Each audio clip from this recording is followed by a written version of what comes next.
Hi കൂട്ടുകാരെ, എല്ലാ കൂട്ടുകാർക്കും വീണ്ടും വരുന്നവനായ നമ്മുടെ കർത്താവായ യേശുക്രിസ്തുവിന്റെ നാമത്തിൽ എൻ്റെ സ്നേഹവന്ദനം.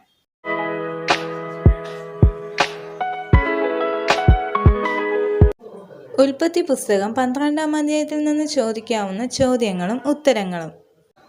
ചോദ്യം 1. യഹോവ അബ്രഹാമിനോട് എവിടെ പോകാനാണ് പറഞ്ഞത്? ഉത്തരം: കാണിക്കാനിരിക്കുന്ന ദേശത്തേക്ക്.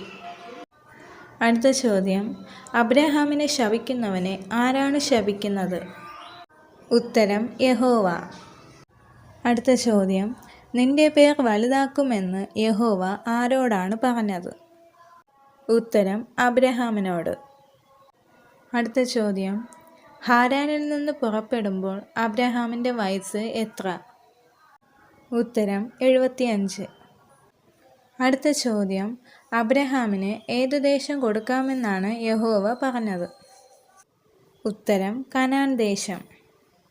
അടുത്ത ചോദ്യം: അബ്രഹാം ആദ്യമായി യാഗപീഠം പണിത സ്ഥലം ഏത്?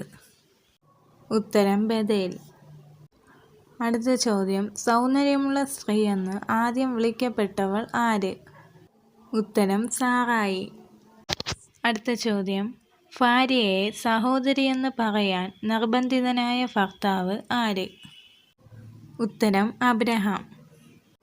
അടുത്ത ചോദ്യം: സാറായി അതിസുന്ദരിയെന്ന് കണ്ടവർ ആര്? ഉത്തരം: മിസ്രൈമ്യർ. അടുത്ത ചോദ്യം: ഫറവോന്റെ മുൻപാകെ പ്രശംസിക്കപ്പെട്ട പ്രവാചക ഭാര്യ ആര്? ഉത്തരം: സാറായി. അടുത്ത ചോദ്യം: ഫറവോനെയും അവൻ്റെ കുടുംബത്തെയും ദണ്ഡിപ്പിച്ചത് ആര്? ഉത്തരം: യഹോവ. ഇപ്പോൾ ചോദിച്ച എല്ലാ ചോദ്യത്തിൻ്റെ റെഫറൻസ് ഉത്തരത്തിൻ്റെ കൂടെ കൊടുത്തിട്ടുണ്ട്.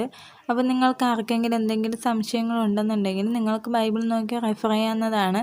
അപ്പോൾ അടുത്ത നമുക്ക് 13-ാം അധ്യായത്തിലെ ചോദ്യോത്തരങ്ങളുമായി പിന്നെയും കാണാം. ദൈവം നിങ്ങളെല്ലാവരെയും ധാരാളമായി അനുഗ്രഹിക്കട്ടെ. ആമേൻ.